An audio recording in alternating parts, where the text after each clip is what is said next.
Bismillahirrahmanirrahim. Assalamu alaikum, my dear students. How are you? I hope all of you are fine and happy.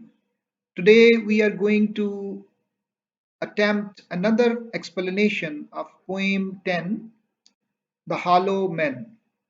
This is your very beautiful and good poem with respect to society, with respect to nature of human being. The Hollow Man by T.S. Eliot. This is the third stanza of the poem. Shape without form, shaped without color, paralyzed force, gesture without motion. Thomas Stearns Eliot. This is the stanza, this is the third one of poem 10, explanation with reference to the context. Let's see. Question number 5A, उसी तरह ही आप लिखेंगे explain with reference to context. Shape without form, just two line without motion लिखने के बाद marker से फिर reference लिखेंगे. रेफरेंस भी आपने ब्लू मार्कर से लिखना है. These lines have been taken from The Hollow Man written by Thomas Stern Eliot. बेटा ये अपने इस पोएम में ये ख्याल रखना है कि जब आप इसका टाइटल लिखते हो तो आपने पहले भी एक पोएम पढ़ ली है आ सिंधी वुमेन, उसमें मैंने आ आर्टिकल यूज किया है, इनडेफिनेट आर्टिकल, और यहाँ पर हमने डेफिनेट आर्टिकल यूज किया है ताकि आपको याद रहे. टाइटल आपने गलत नहीं लिखना, ठीक है. THE hollow MEN, man, man is a plural, man singular और मैन प्लूरल. अब टॉमस स्टर्न इलियट अगर आपको पूरा याद नहीं है कोई बात नहीं, आप इसको TS इलियट भी लिख सकते हैं, but this must be correct. Okay, reference carries 2 marks. The next one is context.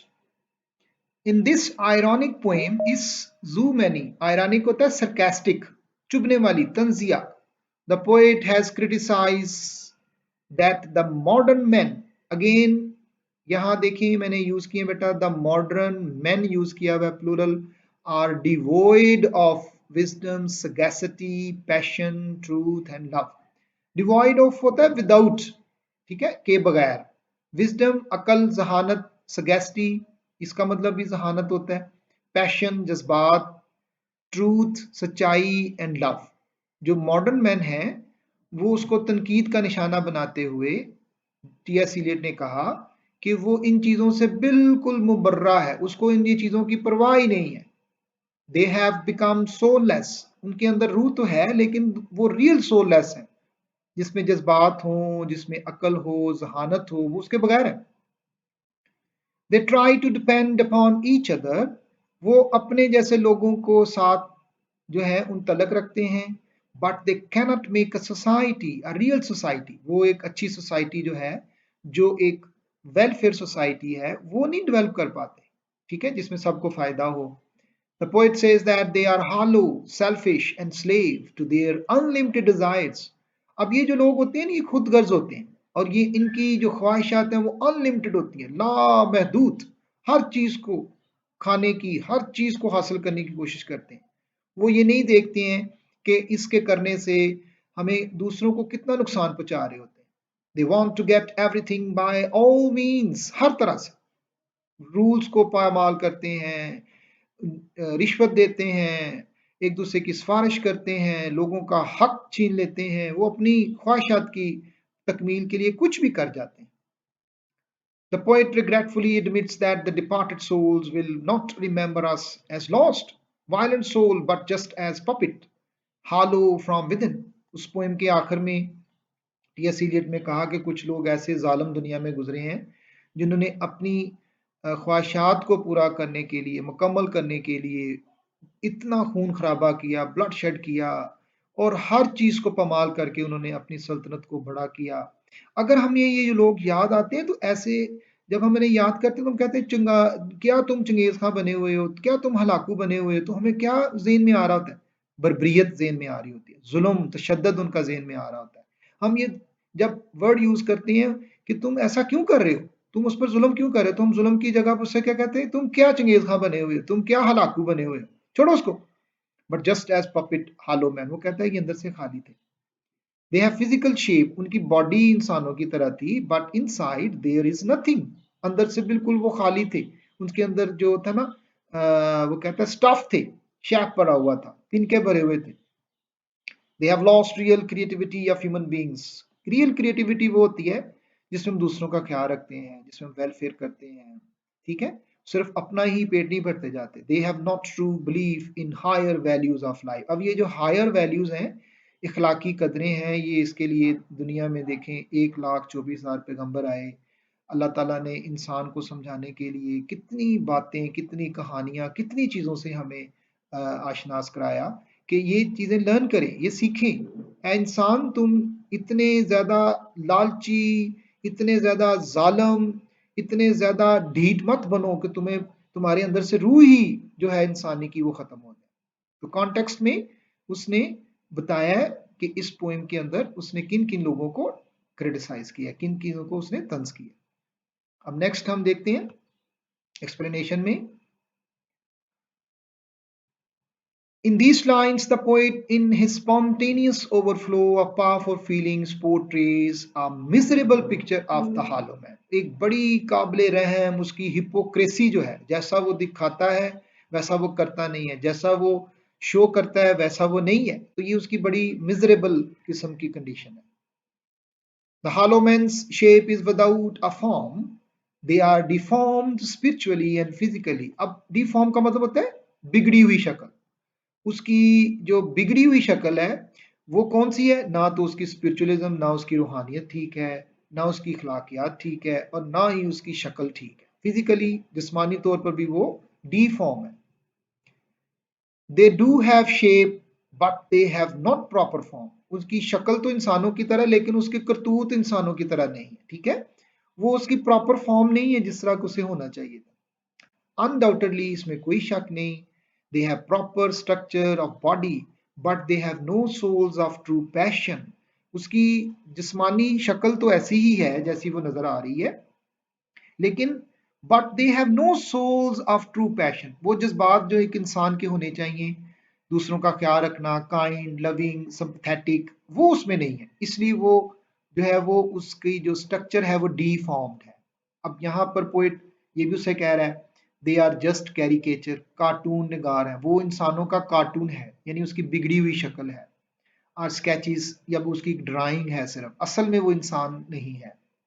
They have no force, they are paralyse, वो माजूर हैं, they are crippled, they are weak, वो कमजोर हैं, उनके अंदर एनर्जी नहीं है, वो बिल्कुल ऐसे ही हैं जैसे एक पपेट होती है। एंड इवन देयर जेस्चर्स, वो जो मूवमेंट है उनकी बॉडी की, gestures, movement, have lost their souls and passions. वो काम नहीं कर पाते जो एज ए ह्यूमन बीइंग इंसान को करने चाहिए। एज ए ह्यूमन बीइंग उसका क्या है? लविंग हो, काइंड हो, दूसरों के लिए भलाई के काम करे, दूसरों की वेलफेयर के लिए काम करे, वो नजर नहीं आते। They seem to be spiritually dead and decayed. Decayed and dead synonym है, मरे हुए हैं। रूहानी तौर पर वो बिल्कुल डेड हैं, मरे हुए हैं, उनके अंदर कोई जान बाकी नहीं।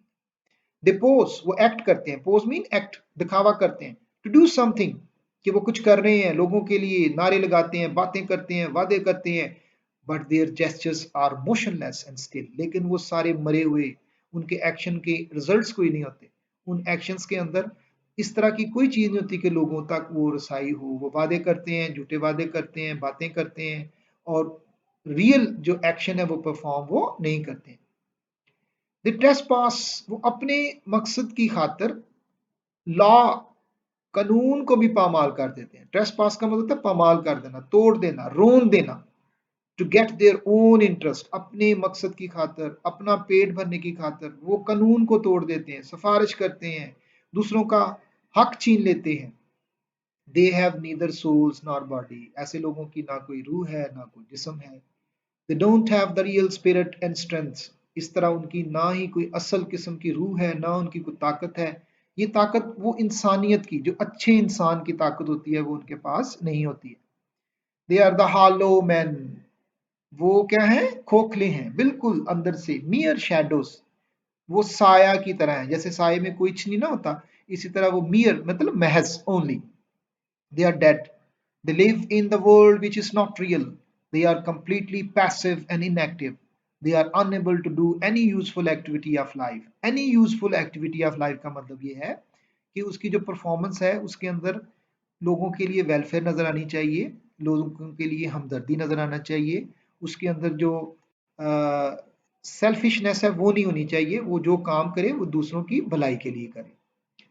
Without work all life goes rotten, but when work is soulless, life stifles and dies. Albert Camus, बहुत खूबसूरत कोटेशन है बेटा।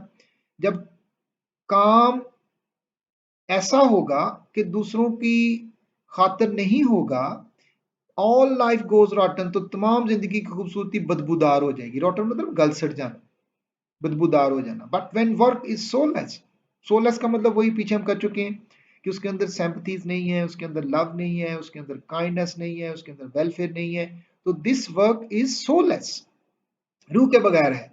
लाइफ स्टिफल्स, स्टिफल का मतलब दम घुटना, चौक, एंड डाइस, डाइस भी वही मीनिंग है, और इंसान फिर वो मर जाता है, उसका दम घुटता है। एल्बर्ट कैमस। एक और देखें, बड़ी अच्छी कोटेशन है बेटा। इफ वी विन, अगर हम समझते हैं कि हमें कोई फायदा हुआ है, समवन एल्स लूजेस, दूसरों को नुकसान हुआ, but if someone else loses, जो दूसरे जिसको नुकसान हुआ, यूं समझे कि वी लूज, हमें भी नुकसान हो गया है, which is a point we are not getting, ये हमें समझने की जरूरत है। अब यहाँ आपका ज़हन जा रहा होगा गेम की तरफ, स्पोर्ट्स की तरफ, नहीं, ऐसा कोई विन लूज की गेम की तरफ नहीं जाना। रियल लाइफ की एग्जांपल्स इसमें लेते हैं। The new spirituality will make this just painfully obvious। जब ये जो कॉन्सेप्ट है जिसे हमें समझना है कि जो रियल विन है, जो रियल सक्सेस है वो किस तरह है।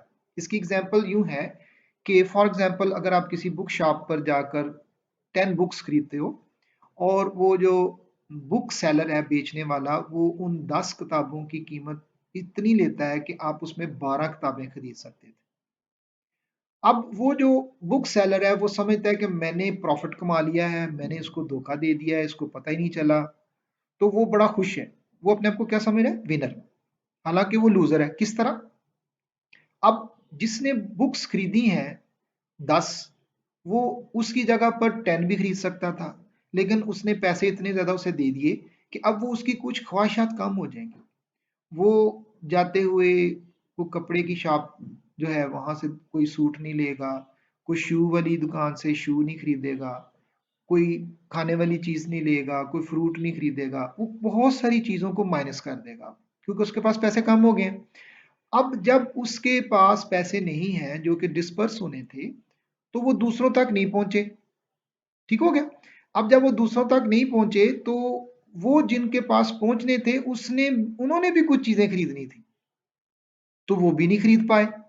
अल्टीमेटली वो जो बुक सेलर है उस पर भी उसका अफेक्ट होगा, वो उसकी शॉप पर वो किताब में आकर नहीं खरीदेंगे।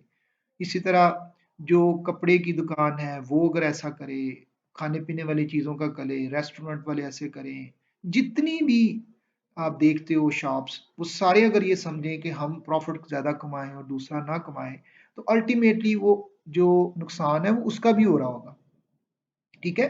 तो इस तरह इस पॉइंट को समझना बहुत जरूरी है कि जब हम दूसरों का ख्याल रखेंगे तो फिर वो सबको उसका फायदा होगा। एक अदारे में देखें, वहां पर लोग जब पे करते हैं, फीस वहां पर इकट्ठी होती है, तो उसका फायदा गार्ड को, इसी तरह वर्कर को, इसी तरह स्वीपर को, टीचर्स को, इलेक्ट्रीशियन को, गार्डनर को, कितने लोगों को वो पैसे पहुंचेंगे। फिर वो पैसे जब खर्च करेगा तो अल्टीमेटली उसको भी मिलेगा, वो जो पेरेंट वहां पर पे करके गया है उसका भी कारोबार अच्छा होगा। नील डोनाल्ड, दे लुक स्टडी, हालांकि वो देखने में बड़े हट्टे कट्टे लगते हैं, बड़े मोटे, सेहतमंद, powerful. They are meagre, feeble and weak. Weak, feeble, meagre ये सिनोनिम है, तीनों के मीनिंग एक ही है बेटा, कमजोर, thin, by character, and they have become motionless. अब उनको ही उसने पपिट कहा है कि हालांकि वो सेहतमंद नजर आते हैं, मोटे नजर आते हैं, लेकिन वो बिल्कुल मोशनलेस है। मोशनलेस उस सेंस में फिर उसे अटैक कर रहा है कि वो कोई अच्छा काम परफॉर्म नहीं करते हैं। It seems as if someone has exhausted their energy and vitality. ऐसे लगता है जैसे उनके अंदर से किसी ने तवानाई या एनर्जी निकाल ली हो। एग्जॉस्टेड होता है थके हुए, टायर्ड, बिल्कुल फिनिश। एग्जॉस्टेड का एंटोनिम्स वाइटैलिटी है, जान, और वाइटैलिटी का एंटोनिम्स क्या है? एग्जॉस्टेड। तो ये यहाँ पर जो आपको ब्लू कलर के नजर आ रहे हैं और रेड कलर के, उसके अपोजिट मीनिंग है। और अगर आप वाइटैलिटी का अपोजिट लें तो वो उसका एग्जॉस्टेड मीनिंग हो जाएगा। ऐसे लगते हैं जैसे कि उनके अंदर से ताकत खत्म हो चुकी हुई है। The language of the poem is very simple, but the meaning it conveys are very profound and thought provoking. ये सोचने पर बात आपको करता है, उकसाता है, कन्वे करता है आपको। आपको ये लाइनें बड़ी अच्छी तरह याद हो गई होंगी। The poet has used oxymoron, ये एक टर्म है जब हम दो अपोजिट मीनिंग वर्ड जो होते हैं उनको इकट्ठा यूज करते हैं। जैसे उसने पैरालाइज फोर्स यूज किया हुआ है, शेड विदाउट कलर यूज किया हुआ है, शेप विदाउट फॉर्म यूज किया हुआ है, तो जेस्चर विदाउट मोशन, तो ये ऑक्सीमोरॉन इसको कहते हैं। इस टर्म को क्या कहते हैं? Oxymoron. To convey his view point, poet ने अपना व्यू पॉइंट देने के लिए दो अपोजिट मीनिंग्स जो हैं वर्ड्स को इकट्ठे यूज किया हुआ है। ठीक है। बोथ द इम्प्लिसिट, इसके inner meaning, explicit meaning inside the reader to make his own refined, ठीक है, रिफाइंड स्पेकुलेशन, इसकी जो रिफाइंड है वो उसको बयान करता है।